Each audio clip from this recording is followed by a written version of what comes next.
예, 신명기 16장입니다. 오늘은 신명기 16장 1절에서 8절이고요. 6월절을 지킬지니라 합니다. 신명기 16장 1절에서 8절인데 이제 절기에 나오네요. 예, 16장 1절 같이 읽겠습니다. 같이 읽습니다. 아비벌을 준수하여 주 내 하나님께 6월절을 지키라. 이는 아비벌에 주 내 하나님께서 내 밤에 너를 이집트에서 데리고 나오시기 때문이라. 그 아비벌을 지키라고 하는 이유가 이제 나오는데 이 출애굽의 사건이죠. 성경에서 아비벌하고 니산월 나오죠. 이 두 개 같은 겁니다. 아비벌은 이제 히브리어고 니산월은 바벨론식 표현이죠. 그래서 포로기 이후부터 이제 느헤미야, 에스라, 에스더 이제 뒤로는 이제 니산월이라고 나오고요. 그 전에는 이제 아비벌이라고 나옵니다. 같은 겁니다. 6월절을 지킬지니라인데 잠깐 키고 기도하고 시작합시다.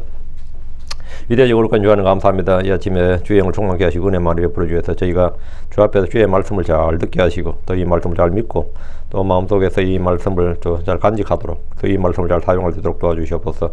무엇보다 영과 진리로 주님을 경배하기를 원합니다. 선하신 주 하나님께서 함께 모으신 모든 성도들을 기억하여 주시고 저희가 한 마음으로 주를 부르고 또 주님을 구합니다. 전능자 주 하나님께서 저 주를 찾는 모든 분들에게 선하심과 또 긍휼을 보여주시길 원하며 은혜를 넘치게 부어주시길 간구합니다. 아버지 하나님, 또 말씀을 선포할 때 또 듣는 모든 분들도 믿음으로 말씀을 좀 잘 받아서 또 이 말씀들을 또 이 말씀들로 살아가게 하시고 이 말씀들로 또 성장하도록 하시고 열매 맺도록 하시고 승리하도록 하시고 큰 위로와 힘을 얻도록 도와주시옵소서. 전능자 주 하나님께서 오늘 온종일 함께 하시고 도우시며 또 복을 주시옵소서. 감사드립니다. 주의 성기도합니다. 아멘.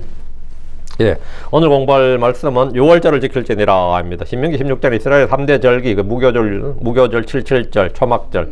이게 이제 6월절, 오순절, 장막절, 같은 말입니다. 무교절이 이제 6월절에 무교절이 이어져 있고요.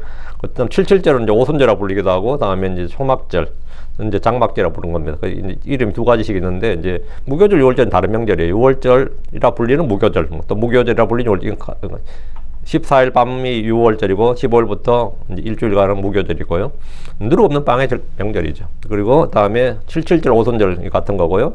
초막절 장막절 같은 겁니다. 이 3대 명절이라고 그러는데 약속의 땅에 들어갔어도 계속 지켜야 할 예배의 질서를 가르치는 겁니다. 그중 1절부터 8절은 특히 6월절과 무교절 누룩 없는 빵의 명절에 관한 명령입니다.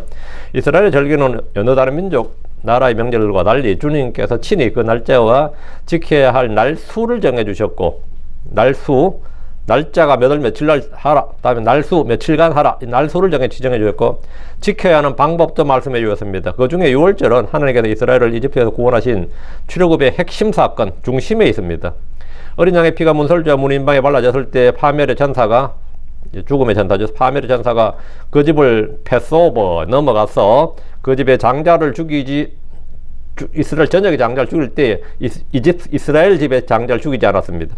이 사건은 이스라엘의 구원의 시작이자 하나님과 이스라엘 사이에 언약을 여는 역사적 전환점이었습니다. 주님은 이스라엘에게 지켜야 할 7가지 절기를 정해주셨는데 6월절, 무교절, 초실절, 77절 이게 봄절기고요. 다음 나팔절, 대속절, 초막절 이게 이제 가을절기입니다. 이 절기들은 예언의 캘린더로 구원에서 천년왕국까지를 전 역사를 보여줍니다. 누룩 없는 빵의 절기 무교절은 6월절과 붙어 있습니다. 일주일 동안 누룩을 완전히 제거하고 누룩 없는 빵만을 먹으면서 출애굽의 긴급함과 고난을 기억합니다. 누룩은 성경에서 자주 죄와 부패와 타협, 숨어있는 악을 상징하는 이게 대표적인 누룩입니다.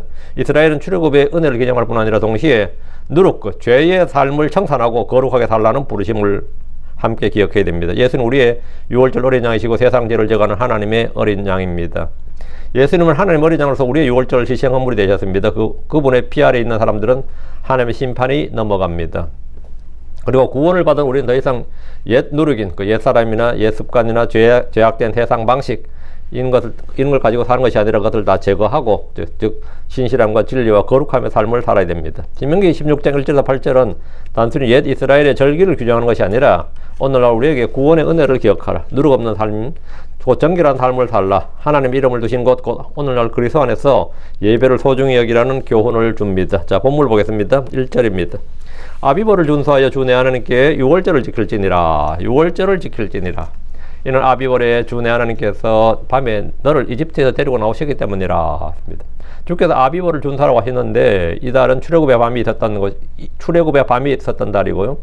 이집트에서 어린 양을 잡아 그 피를 문설주와 인망에 뿌린 날입니다. 아비벌이라는 말과 함께 사용되는 동의어가 이제 니산월입니다. 이 둘은 동일한 날을 가리키는데 아비벌은 성경 초기 이름이고 니산월은 바벨론 포로기 이후에 사용된 바벨론식 이름으로 에스라 느헤미야서에 등장합니다.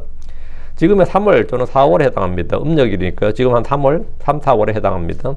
아빕은 히브리어로 이제 아빕이란 뜻, 아비볼 할 때 아빕이 무슨 뜻인가 하면 보리가 익는 시기란 뜻입니다. 보리가 익는 시기. 출애굽 당시 이스라엘이 사용하던 달 이름입니다. 출애굽기 12장 2절에서 주님은 이 달을 달의 시작, 해의 첫 달이 되게 하라고 명령하셨습니다. 아비벌이 유대력으로는 1월이 되는 거죠. 출애굽이 있었던 때가 바로 아비벌입니다. 절기를 지정해 주신 것은 시간 속에 표식을 박는 겁니다. 우리 시간 속에 뭘 표시하는 방법이 뭐냐? 시간 속에 표시하는 방법. 공간에는 뭐 건물을 짓든지 할 수 있는데, 공간에는 뭘 할 수 있는데, 시간에 하나님의 표식을 주는 방법이 뭐냐면 안식일, 그다음에 월삭, 절기예요. 시간의 표식을 박는 방법입니다. 절기는 세월의 흐름 속에서 주님과 그분이 행하신 일, 그분의 명령을 기억하게 하려는 겁니다. 이스라엘은 매년 이달이 올 때마다 그 밤에 하나님께서 이집트에서 그들을 건져내신 일을 기억해야 됩니다. 아비벌을 준수하여 주 내 하나님께 유월절을 지키는지라. 주 내 하나님께 유월절. 유월절을 지키는 건 하나님께 지키는 겁니다. 주 내 하나님께 유월절. 그들끼리 그냥 축제를 벌인 게 아니라 하나님께 유월절을 지킬지니라입니다. 유월절은 단지 그들 지역 축제, 국가 축제, 민족 축제 그런 행사 축제가 아니라 하나님께 지켜야 될 언약의 표시였습니다. 왜냐하면 이 날이 이스라엘이라는 민족이 구속받은 하나님의 백성으로, 노예의 백성에서 거룩한 하나님의 백성으로 탄생하는 날이었기 때문입니다. 사람들에게 저마다 생일이 있듯이 이스라엘의 민족적 탄생은 6월절 밤이었습니다. 그날 밤 그들이 이집트의 종살이를 끝내고 해방되어 나왔습니다. 이는 아비벌에 주 내 하나님께서 밤에 너를 이집트에서 데리고 나오셨기 때문이라. 왜 이 절기를 정해 주셨는지, 이 절기 의의가 뭐냐, 의미가 뭐냐, 목적이 뭐냐, 이유가 뭐냐, 이게 이 한 줄에 다 있는 거죠. 하나님은 어두운 가운데서 자기 백성을 이끌어내셨습니다. 이집트의 밤, 장자들이 모두 죽어가는 그 죽음의 밤, 공포의 밤이 이스라엘에게는 구출의 밤이었습니다. 그날 밤 이스라엘의 모든 장자들을 대신에 피를 흘려 죽은 것은 6월절 어린 양이었습니다. 이는 구원이 어린 양의 피를 통해 이루어진다는 위대한 대속의 진리를 그들에게 표적으로 보여주신 사건이고 언약이 확증했습니다. 하나님은 우리 인생에서도 아비벌과 같은 기념일을 주십니다. 구원받은 날, 부르심받은 날, 결정적인 회복을 경험한 날, 그 날들을 잊지 말고 주 앞에 기억하며 감사와 헌신을 새롭게 하는 날로 삼아야 됩니다. 날짜를 기억하고 기념하는 것이 아니라 그날에 이루신 주 하나님을 기억하라 합니다. 주 하나님을 기억하라. 그분이 행하신 크고 크신 구원의 사역을 기억하라는 겁니다. 우리가 주의 만찬을 하는 것은 주 예수님을 기억하기 위한 겁니다. 고린도전서 11장 24절 25절 저희가 매월 이제 첫 주에 성찬 때마다 읽는 구절 있죠. 그리고 그분께서 감사를 들으신 뒤에 그분께서 그것을 떼시고 말씀하시되 받아서 먹으라. 이것은 내 몸이 너희를 위하여 찢긴 것이니라. 나를 기억하여 이것을 행하라. 그분께서 저녁 식사 뒤에 또 그와 같은 방식을 따라 그분께서 잔을 집어서 말씀하시기를 이 잔은 내 피로 세우는 새 구속 언약이니라. 너희가 그것을 마실 때마다 너희는 나를 기억하라. 너희는 나를 기억하여 이것을 행하라 하셨습니다. 나를 기억하라. 이게 중요합니다. 나를 기억하라. 출애굽의 밤은 오늘 우리에게 고난받으신 나를 기억하게 하는 겁니다. 예수님께서 6월절 밤에 잡히시고 그 피로 우리를 어둠의 권세에서 건져내셨습니다. 우리는 해마다 그리고 매 예배 때마다 그 밤을 기억해야 됩니다. 2절입니다. 그러므로 너는 양떼와 소떼 중에서 6월절 희생물을 주 내 하나님께 드릴지니 주께서 자기 이름을 두시려고 택하실 곳 그곳에서 드릴지니라. 주님께서 뭐를 드려야 되는지 또 어디서 드려야 되는지를 지금 지정해 주신 거죠. 출애굽기에서는 특히 어린 양이 강조되면서 양과 염소 중에서 이렇게 돼 있죠. 출애굽기 12장 5절에 보면 너희의 어린 양은 흠이 없는 1년 된 수컷이어야 하리니 너희는 그것을 양이나 염소 중에서 취할지니라 이랬습니다. 양이나 염소 중에서 취할지니라. 신명기에서는 양과 소를 언급합니다. 중량은 6월절의 희생물이고 이 희생이 주 하나님께 드려진다는 겁니다. 죽은 조상들에게 드린 제사가 아닙니다. 죽은 조상들에게 드린 것은 진짜 한국식으로 하면 그냥 제사죠. 하늘의 천사들이나 해나 달이나 별이나 죽은 성인들이 드린 것은 사실 마귀들이 드린 희생물입니다. 그리고 우상숭배입니다. 산자들에게 희생물 드린 것은 역시 우상숭배고요. 이스라엘은 양떼와 소떼 중에서 6월절 희생물을 취해서 주 하나님께 드려야 됩니다. 각 집은 흠없는 1년 된 수컷 어린 양을 택했고 고기는 불에 구워 누룩 없는 빵과 쓴 나물과 함께 먹어야 했습니다. 주께서 자기 이름을 두시려고 택하실 그곳에서 이것은 광야에서는 이제 회중의 성막이 되겠고요. 당연히 이제 성전 시대가 되기 전까지는 예, 성막이 있는 곳, 그 성소가 있는 곳이 바로 이제 주께서 자기 이름을 두시로 택하실 그곳이 됩니다. 6월절 어린 양을 희생물로 드리는 날짜와 더불어 장소가 특정되었는데 출애굽 초기에는 각 집에서 잡았던 어린 양이 가나안 정착 이후는 중앙 성소, 후엔 예루살렘 성전이 되고요. 여기서 드려져야 됩니다. 하나님께서 자기 이름을 두신 곳, 하나님 임재하시고 자기의 영광을 드러내시기로 정하신 장소에서만 6월절 희생이 합당하게 드려질 수 있었습니다. 예, 주님께 드리는 거기 때문입니다. 이 희생을 주님께 드려야 되기 때문에 주님 앞에서 드리는 거죠. 구약에서 성소는 그냥 종교적 상징물이 아니라 주 하나님 실제로 거주하는 하나님의 처소였습니다. 하나님의 집, 하나님의 처소였습니다. 그래서 이스라엘 남자들은 주 앞에 나와서 주께 희생물 드렸는데 이것은 역사적으로는 출애굽의 구출과 구원이지만 예언적으로는 우리의 6월절 어린 양이신 예수 그리스도를 가리킵니다. 요한복음 1장 29절 보라 세상 죄를 제하시는 하나님의 어린 양이시로다. 예수님이 세상 죄를 제하는 하나님의 어린 양이시로다. 고린도전서 5장 7절에 그러므로 너희가 누룩 없는 자들로서 묵은 누룩을 제거하라. 이로써 너희가 세덩어리가 되느니라. 이는 심지어 그리스도 우리의 6월절 어린 양께서 우리를 위하여 희생되셨기 때문이라. 우리의 6월절 어린 양께서 우리를 위하여 희생되셨기 때문이다. 이게 6월절이다 이거예요. 크리스천들은 더 이상 양과 염소를 잡지 않지만 우리는 십자가 위에서 단 한 번 드려진 완전한 희생을 믿음으로 붙잡습니다. 주께서 이름을 두신 곳은 오늘날 우리에게 그리스도안 그리고 그분의 몸인 교회 공동체를 가리킵니다.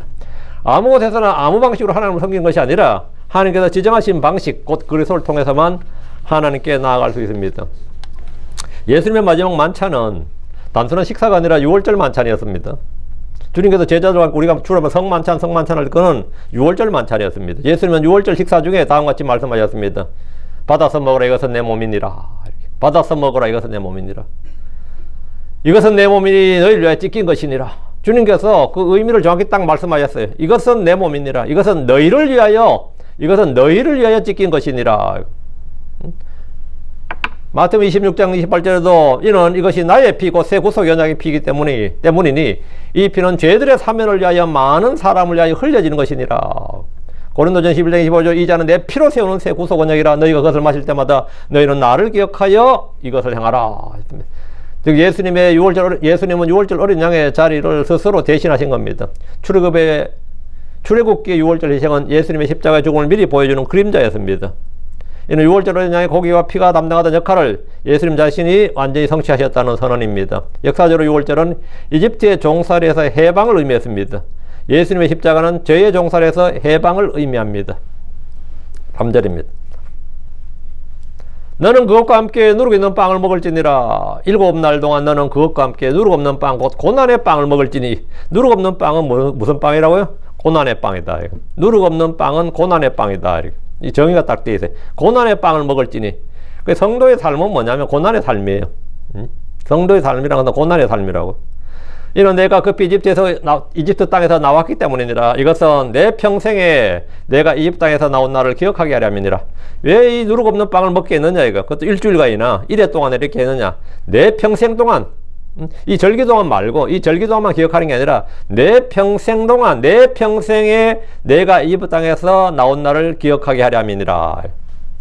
누룩 없는 빵은 고난의 빵이고 출애굽의 은혜를 기억하기 위한 식탁입니다. 주께서 누룩 없는 빵을 먹지 말라고 하셨는데 성경에서 누룩은 발효와 부패와 연결된 이미지로 자주 죄와 악과 잘못된 교리를 상징합니다. 한국교회에서는 하늘의 왕국에 비유해서 하늘의 왕국은 누룩 과로서 말해서 누룩과 같으니라 이런 말씀, 이 왕국 비유해서 왕국이 누룩과 같다 이 말씀 때문에 누룩을 매우 긍정적으로 이렇게 적용을 합니다. 그렇게 이해하고 해석을 합니다. 대부분 다. 그러나 누룩은 성경책에 딱 한 번도 긍정적으로 사용된 예가 없습니다. 주께 드린 희생물에서 사용해서는 절대 안 되는 것이 누룩입니다. 6월절이나 무교절 기간 동안 이스라엘은 집안에서 누룩을 철저히 치워야 했습니다. 이는 출애굽의 은혜를 받은 백성은 이전에 죄악된 방식과 섞여 살지 말라는 겁니다. 누룩 없는 빵, 고난의 빵은 맛있고 부드러운 빵이 아니라 거친, 단단한, 씹기 힘든 빵입니다. 발효를 시키지 않아서 딱딱한 빵이고 맛이 없습니다. 그래서 하나님은 누룩 없는 빵, 곧 고난의 빵이라고 하셨습니다. 출애굽의 은혜는 고통 없는 구원이 아니었습니다. 몇백 년 동안 이집트에서의 노역과 마지막 밤의 긴장과 급히 떠나는 두려움과 혼란 속에서는 구원이었기에 그 빵은 항상 고난과 해방을 함께 기억하는 상징이 되었습니다. 이런 내가 급히 집도당에서 나왔기 때문이라 누룩이 발효될 시간이 없었다 이 말입니다. 그 마음에 그냥 밀가루 뭉쳐가지고 그냥 바로 뜨거운 상태에서 나왔어요. 씻기도 전에. 그들은 긴급하게 이집트를 떠나야 했기 때문에 빵을 발효시킬 시간조차 없이 허리를 동이고 신을 신고 지팡이를 잡고 급히 그곳을 떠났습니다. 출애굽의 밤은 죽음과 구원이 교차하는 밤이었습니다. 이 사건은 구원이 나중에 천천히 받을 수 있는 옵션이 아니라 하나님의 때에 즉시 순종하고 떠나야 하는 부르심이라는 걸 보여주는 겁니다. 구원의 긴박성입니다. 구원은 언제 받아야 되는가? 명령이 떨어질 때 바로, 명령이 떨어질 때 바로입니다. 하나님께서 일하실 때 바로예요. 나중에 천천히 하겠습니다. 합니다. 바로 그 순간입니다. 즉각적 순종입니다. 그들은 누룩 없는 빵을 먹으면서 그들의 조상들이 겪었던 그날 밤에 구원을 기억해야 됐고 그 구원의 주 하나님을 기억해야 했습니다. 주께서 이래 동안이나 누룩 없는 빵을 먹게 하신 것은 그들이 평생 동안 출애굽의 하나님, 즉 구원의 하나님을 기억하라는 겁니다. 이것은 내 평생에 내가 이 땅에서 나온 날을 기억하게 하려 함이니라. 누룩 없는 빵을 먹는 것은 단지 음식 규정이 아니라 평생도록 구원을 기억하게 하는 교육적 장치였고 믿음의 훈련이었습니다. 그들은 매년 첫 달에 이 빵을 먹으며 아이들에게 출애굽 역사와 교훈을 기억하고 자녀들에게도 들려줘야 했습니다. 예수님은 바리새인과 사두개인들의 누룩을 주의하라고 하셨고 헤롯의 누룩을 주의하라고 하셨습니다. 그 누룩, 여섯 누룩은 교리입니다. 사도 바울은 묵은 누룩을 내어버리라고 말씀합니다. 그래서 누룩은 빵의 누룩이 아니라 교리의 누룩이었습니다. 바리새인들의 누룩은 그들의 위선과 종교적 형식주의와 자기 의를 세우려는 육신의 행위들입니다. 사두개인들은 세속주의와 불신이었습니다. 그들은 천사들도 영도 부활도 믿지 않았고 성경적 예언자들의 말도 안 믿고 오직 모세 오경만을 성경으로 인정했습니다. 성경을. 내세를 왜 안 믿었느냐? 그들은 그 당시에 주류계층이었어요. 성전 권력은 사두개인들이 다 잡고 있었습니다. 바리새인은 비주류고 사두개인들이 주류예요. 정치, 종교 다. 근데 그들이 내세가 있으면 안 되잖아요. 여기서 지금 불법과 죄를 저지르고 잘 먹고 잘 살고 있는데 내세가 있으면 큰일 나니까 내세를 부정하는 거예요. 부활도 부정하고 그런 거 없다 이거죠. 사두개인들의 노력은 뭐냐 하면 교리에서 한마디로 하면 현세주의, 세속주의, 불신이에요. 헤롯의 누룩은 음행과 불법으로 세상의 죄악을 두루 뜻합니다. 우리는 이미 출애굽, 즉 죄와 사망에서 해방된 사람들입니다. 그러나 그 은혜를 기억하면서 동시에 내 삶에 남아있는 누룩들, 세상과 육신과 죄와의 타협과 은밀히 숨겨진 죄, 세속적인 사고방식을 버리는 삶으로 나가야 됩니다. 거룩히 구별된 삶으로 나가는 게 그게 누룩을 제거하는 겁니다. 고난의 빵은 우리에게 구원이 값없이 값싼 은혜가 아니라 주님의 고난과 피 위에 세워진 은혜임을 상기시키는 겁니다. 주에 만찬할 때 우리는 이것은 너희를 위하여 주는 내 몸이니라, 이것은 내 구속의 피니라, 이런 이 말씀을 기억하면서 그 주님을, 그 은혜와 함께 고난도, 주님이 받으신 고난도 기억해야 됩니다. 4절.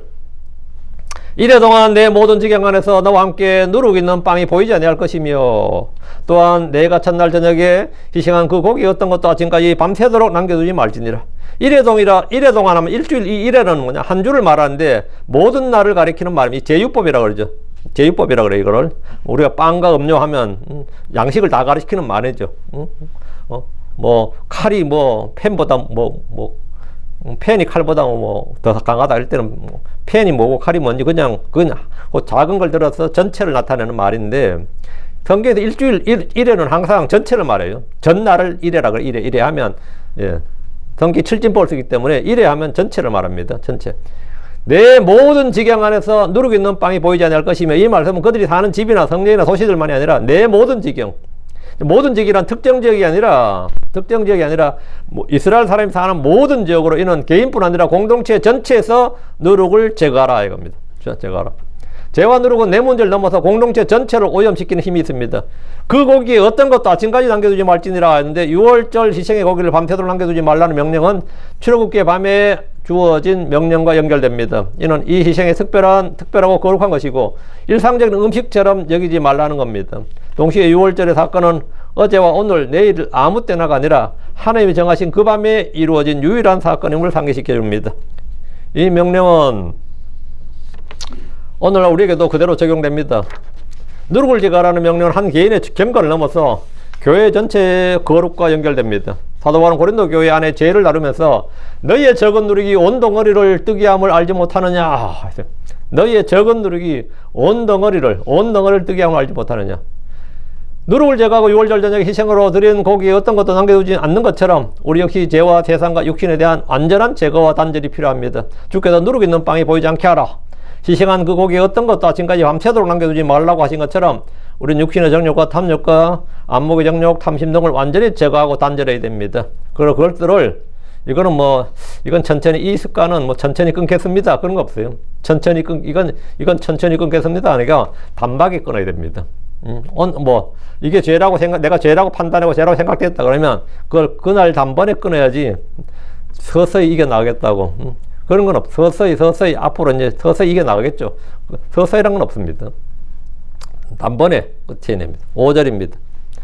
너는 주 내 하나님께서 내게 주시는 내 성문들 중 어떤 성문 안에서도 유월절 희생물을 드리지 못할지니라. 유월절 희생물은 각 사람이 자기 도시에서 드린 것이 아니라 주의 성소가 있는 곳에 와서 주 앞에서 드려야 됩니다. 이것은 주의 법이고 주의 명령입니다. 다시 예루살렘을 소도로 삼고 솔로몬이 그곳에 성전을 건축한 이후로 이스라엘의 모든 지파의 모든 남자들이 이곳에 와서 유월절을 지켰습니다. 내 성문들 중 어떤 성문 안에서도 드리지 못할지니라. 이것은 각 사람의 도시나 각 집, 각 성문 안에 마음대로 유월절 희생물을 드리지 말라는 뜻입니다. 주의 집회로 모이도록 명령한 명절이어서 그들이 각자 멋대로 자기들 도시에서 어떤 특정 장소에서 예배를 드린 것은 금지된 일이었습니다. 이스라엘은 자기 성문 안, 자기 동네에서 편한 대로 하나님을 섬기고 싶었을 겁니다. 당연히 그랬을 겁니다. 그러나 하나님은 내가 택한 곳을 강조하죠. 내가 택한 곳. 예배는 내가 편한 자리, 내가 원한 자리, 나의 편의를 중요시하지 않습니다. 하나님이 기뻐하시는 방식과 하나님의 자리를 따르는 겁니다. 하나님이 정하신 날, 하나님이 정하신 장소, 하나님이 정하신 희생물을 하나님께서 말씀하신 방식대로 주께 드리는 것이 참된 경배입니다. 오늘 크리스천들은 구약과 달리 율법 아래 있지 않고 은혜 아래 있습니다. 우리는 특정 장소가 아니라 어디서나 주께 경배할 수 있습니다. 특정 시각이 아니라 아무 때나 주님 앞에 나갈 수 있습니다. 어디서나 하나님께 기도할 수 있습니다. 그럼에도 우리에게 따라야 할 법이 있습니다. 그것은 바로 그리스도 예수 안에 있는 생명의 성례의 법입니다. 우리가 따를 법이 있다고, 왕가의 법이 있습니다. 우리는 영과 진리로 경배드려야 됩니다. 우리는 모인 일을 피하지 말고 더욱 힘써야 됩니다. 교회는 주의 이름으로 부르는 자들이 함께 모이는 것입니다. 내 마음속에만 믿으면 되지. 내 마음속에서만 잘 믿으면 되지. 교회는 안 가도 된다는 생각은 어느 성문 안에서 유월절 희생물, 어느 성문 안에서도 유월절 희생물을 드리지 말라는 주님의 말씀, 이 율법의 정신과는 어긋나는 겁니다. 하나님 여전히 자기 이름을 두신 곳, 그리스도의 몸된 교회 안에서 예배를 기뻐하십니다. 6절입니다. 오직 주 내 하나님께서 자신의 이름을 두시려고 택하실 그곳에서 너는 유월절 희생물을 드릴지니 해질 때 곧 내가 이집트에서 나오던 그때에 드릴지니라. 주님은 자신의 이름을 두시려고 택하신 곳 예루살렘이죠. 성전 건축 때는 성소가 있는 곳이 주 하나님 택하신 곳입니다. 실로가 성전이 오래 있었고요. 성소가 다음에 높당, 다음에 기브온인데 실로, 높, 기브온, 다음에 예루살렘이 되는데 주의 성막이 세워진 곳입니다. 솔로몬 이후로는 오직 예루살렘에 주께서 자신의 이름을 두시려고 택한 도시 예루살렘만이 이제 이 도시에 주께서 택하신 도시가 되는 겁니다. 오직 택하실 그곳에서 너는 유월절 희생물 드릴지니라. 그러면 이제 여로보암 남북왕국으로 갈라지고 여로보암 이후로 북왕국 이스라엘은 이거 전부 다 깨먹은 거죠. 여기서 드렸는데 단과 베델에서 막 드렸으니까 그건 전부 다 헛짓한 거죠. 자신의 이름을 두시려 택한 도시라, 택한 도시. 오직 택하실 그곳에서 너는 유월절 희생물을 드릴지니라. 이 말씀은 예배의 주권은 인간에게 있지 않고 하나님께 있다. 이건 구약의 모든 법이 그래요. 사람에게는 어떤 결정권도 없습니다. 어떤 선택권도 없고 오직 딱 하나, 듣고 순종하는 권리 빼고 듣고 순종할 의무 외에는 어떤 권리가 없어요. 원래는 양이 별로 없는데 다른 걸로 대신할까요? 이렇게 할 수 없다고요. 원래는 예루살렘보다는 다른 도시가 좀 낫지 않을까, 이런 게 있을 수가 없다 이 말입니다. 예배의 주권은 인간에게 있지 않다. 하나님께 있다. 원래 희생물을 그 농산물로 좀 대체하면 좋지 않겠습니까? 그냥 돈으로 바꾸지. 이제부터는 돈으로 하지 그냥. 이런 건 없어요. 하나님이 정하신 것, 하나님이 제정하신 방법이 아니면 아무리 열심을 부려도 아무리 열심이라도 합당치 않습니다. 경계하는 자가 경계 규칙, 즉 법을 따르지 않으면 파울이고 반칙입니다. 디모데후서 2장 5절에 그리고 만일 어떤 사람이 또한 우승하려고 했을지라도 그가 적법하게 애쓰지 않는다면 여전히 그는 왕관을 얻지 못하느니라. 그가 적법하게 애쓰지 않는다면, 여러분 동계올림픽에도 하계올림픽도 올림픽 같은 거 보면 말이죠. 제일 열심히 하는 게 뭔지 아세요? 내가 실력으로 못 이기면 이긴 놈 반칙을 찾아내는 거예요. 이긴 놈 반칙 찾아내가지고, 저는 이게 제일 기억나는 게 86 아시안게임 때, 제가 그때 고등학생이었거든요. 제가 86 아시안게임 때 제가 고등학교 2학년인가 3학년인가 그때 기억나는데, 그때 하여튼 한국이 막 처음 아시안게임 했을 것 같아요. 서울, 그거 하고 나서 88 올림픽 했으니까. 그때 여러분 기억나시는, 여기 계신 분은 알 것 같아요. 연세들이 있으니까. 한국에 걸출한 여성 육상 스타가 나타났는데, 임춘인가? 맞죠? 임춘애 맞나? 어릴 때 라면도 못 먹었다니, 우유도 못 먹었다니, 그런 하여튼 좀 스토리가 있는, 엄청 끝에 막 띄워주고 했던 그런 기억이 있었는데, 그때 5000m 육상 여자 달리기 하는데요. 인도에 애도 낳은 아줌마, 나이도 많아. 애도 낳은 아줌마가 임춘애하고 5000m 달리기 하는데요. 진짜 말 그대로 한 명은 여기 있고 한 명은 저쪽, 상대가 안 돼요. 실력에서. 근데 어떻게 그 여자 라인을 밟았다 해가지고 실격시켜가지고 임춘애 금메달 땄어요. 그 여자 우샤였을 겁니다. 지금도 검색하면 바로 나와요. 우샤인데 그 사람은 육상 여자 선수로는 세계적 스프린터예요. 근데 아시안 게임 정도는요, 애 몇 넣고 나와도 적수가 없었어요. 애 몇 넣고 나와도 적수가 없었다고. 근데 진짜 게임을 해봤는데 비슷비슷하게 나오고 100m, 200m 차이가 아니라요. 진짜 너무나 떨어져 있어서 1등과 2등 차이가. 근데 우승했지. 법대로 하지 않냐면 이 말씀에 의거하여. 경기하는 자가 규칙대로 하지 않으면 상황이 없다 이거예요. 왕관 얻지 못한다잖아요. 적법하게 쓰지 않는다면. 근데 이거 하면 늙어서 하면 생각나요. 농구도 마찬가지고 어느 게임도 마찬가지입니다. 특히 겨울 동계올림픽 보니까 피겨스케이팅 말고 쇼트 게임인가? 그게 이게 심하더만요. 뭔가 해도 건수 잡아가지고 잘 탈락시키더만. 우승한 사람은 그냥 탈락시켜가지고 선수 바꿔버려요. 상을 바꿔버렸는데, 적법하게 쓰지 않는다면, 그것만, 파울만 찾아내면 되는 거예요. 주의 유월절을 지키는 것은 종교 행사를 치르라는 것이 아닙니다. 주 하나님의 구속, 구원, 구출의 은혜를 기억하라는 거죠. 해질 때 내가 입에 나오던 그때에 들을지니라, 시각이 딱 정해진 거죠. 예수님이 죽으시던 그거하고 그 밤에 이게 정확히 일치하는 겁니다. 주님은 장소뿐만 아니라 날짜, 시각도 정해주셨습니다. 6월절 희생은 대충 아무 때나 아무 때가 아니라 그때의 사건을, 출애굽의 밤을 의도적으로 재현하면서 기억하라는 겁니다. 예배는 내가 하고 싶을 때만이 아니라 하나님께서 정하신 시간과 장소를, 그 자리를 소중하게 여기며 드리는 겁니다. 규칙적인 주일 예배나 정해진 기도의 말씀의 시간들은 종교적 의무를 넘어서 하나님께서 은혜를 베푸시기로 정하신 약속의 자리입니다. 6월절 희생물들이 이런 과거의 일을 기억하는 것뿐만 아니라, 이건 자꾸 옛날 일을 기억하라 이렇게 생각하지만, 사실은 6월절의 더 의미는 과거보다 미래입니다. 다가올 미래, 즉 하나님 어린 양이신 예수 그리스도의 사역을 믿음으로 바라고 기다리라는 겁니다. 이 이스라엘 절기는 모두 다 과거를 기억하는 것 같지만 사실은 모두 다 예언입니다. 6월절은 물론 출애굽의 밤이란 과거 역사가 중요하지만, 실제 더 중요한 건 장차 오실 6월절 어린 양을 믿음으로 소망하고 기다리라는 거예요. 이게 중요한 겁니다. 6월절이에요. 그 어린 양이신 예수 그리스도의 사역을 믿음으로 바라고 기다린 건데, 주님이 정하신 절기는 이스라엘의 과거의 역사를 기억할 뿐 아니라 앞으로 올 미래의 일을 믿음으로 소망하는 예언의 플랜입니다. 6월절부터 장막절까지 다 마찬가지죠. 장막절 지킬 때 장막절은 광야에서 초막을 쳤던 게 중요한 게 아니라 사실은 천년왕국의 천년왕국이 중요한 거죠. 그 예언의 플랜이라고. 예. 우리는 구원의 사건을 역사 속의 실제 사건으로 기억해야 됩니다. 6월절에 희생물을 드리는 일은 막연한 신화가 아니라 그날 그 밤 그때처럼 분명한 십자가의 날이 있었습니다. 주 예수님이 6월절 어린 양의 실체입니다. 7절.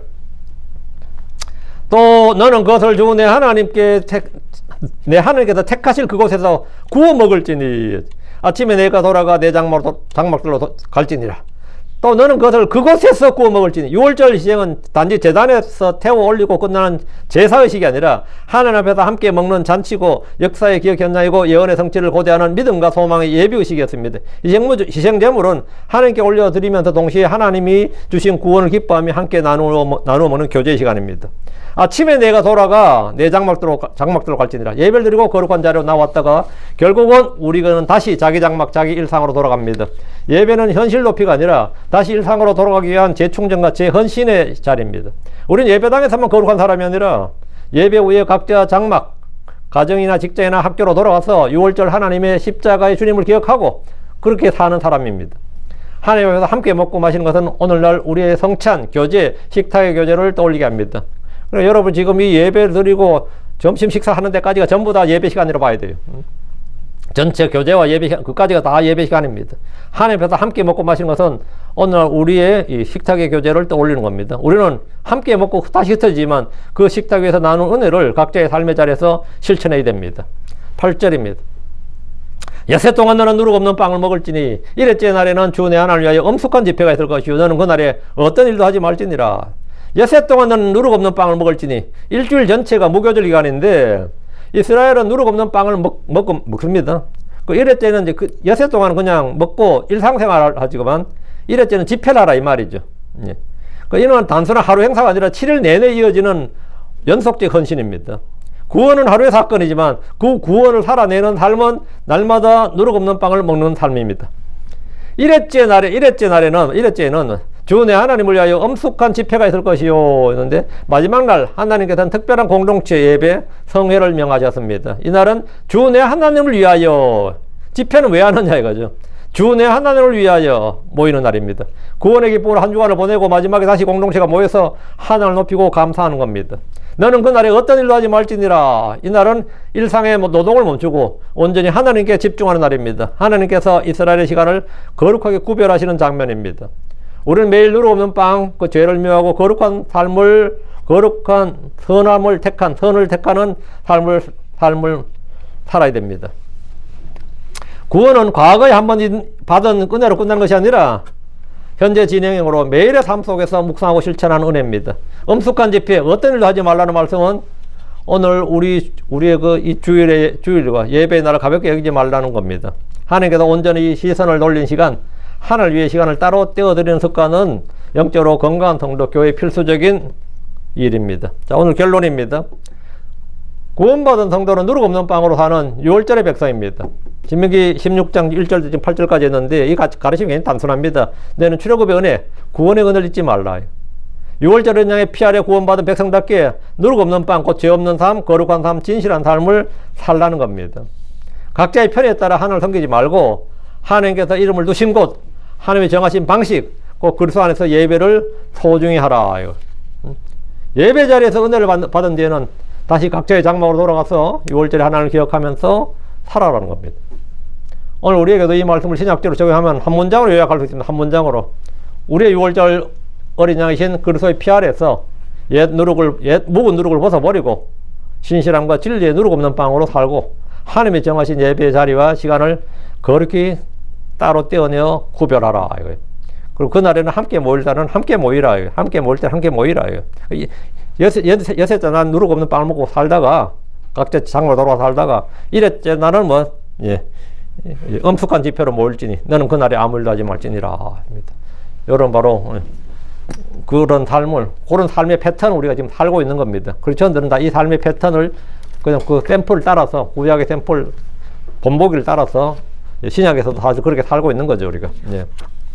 구약 속에 신약이 있고 신약 속에 구약이 있다 이런 말 하는데 성도들이 구약 성경을 공부하는 이유 중에 하나도 이것이 우리의 본보기가 되고 교훈이 되고 경고가 되기 때문에 그렇게 하는 겁니다. 다 배움을 위해서 주어진 말씀드리니까 구약 성경 그럴 거 있냐 이게 아니라 우리는 구약을 폐하는 자들이 아닙니다. 그걸 성취하는 자들이지. 자, 이 말씀을 잘 기억하셨다가 늘 좀 6월절 어린양 대신 예수 그리스도를 통해서 사는 삶을 그렇게 살길 바랍니다. 자, 같이 기도합시다. 위대하고 거룩한 주 하나님 감사합니다. 또 이 아침에 주의 말씀을 전했는데 전해진 모든 말씀들이 성도들이 잘 전달되게 하시고 듣는 모든 분들이 우리 6월절 어린 양이 되신 예수 그리스도 우리를 위해 죄가 되셨고 우리를 위해 저주가 되셨고 우리를 대신 고난과 형벌을 받으셨고 참으로 우리를 위해 자신의 살과 피를 다 쏟으신 주 예수님을 기억합니다. 주님께서 말씀하신 그 모든 말씀들을 기억하고 또 주님께서 저희에게 전해주신 그 명령들을 저희가 듣고 지키고 순종하기를 원합니다. 그리하여 아버지는 저희가 이 땅에서 누룩 없는 삶, 고난의 삶을 살게 하시고 또 주님을 잘 그 고난의 발자취를 따라 걷게 하여 주시기를 원합니다.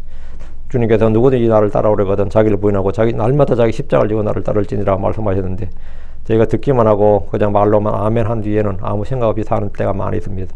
사랑하는 아버지 하나님, 저희가 이 시간 죄를 회개하고 주님 앞에 자백합니다. 전능자주 하나님, 저희 마음을 더욱더 낮추어 주셔서 아버지 겸손히 주를 따르게 하시고, 아버지 하나님 주님과 더욱더 밀착하게 하시며 주의 말씀이 풍성히 거하게 해주시고, 주의 영을 저희에게 충만케 해주셔서 위로부터는 가장 좋은 선물들을 받게 해주시옵소서.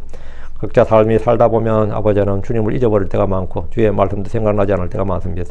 사랑 아버지 하나님께서 성령을 저희에게 주셨사오니 늘 저희를 진리 한가운데 인도하여 주시고 빛 가운데 인도하여 주셔서 저희가 자로 나오라 치우치지 않고 서로 표대를 향해서 아주 믿음의 그 의의 길, 옳은 길, 그 선한 길로 주님이 정해놓으신 행로를 따라서 저희가 참 좌우로 치우치지 않고 걷게 하여 주시옵소서. 사랑 아버지 하나님, 이 자리에 있는 모든 혼들을 복 주시기를 원합니다. 그리하여 아버지 하나님 믿음이 더욱더 자라나게 하여 주시고 우리 주님과 더욱더 친밀하게 해 주십시오. 감사드립니다. 주의 손 기도합니다. 아멘.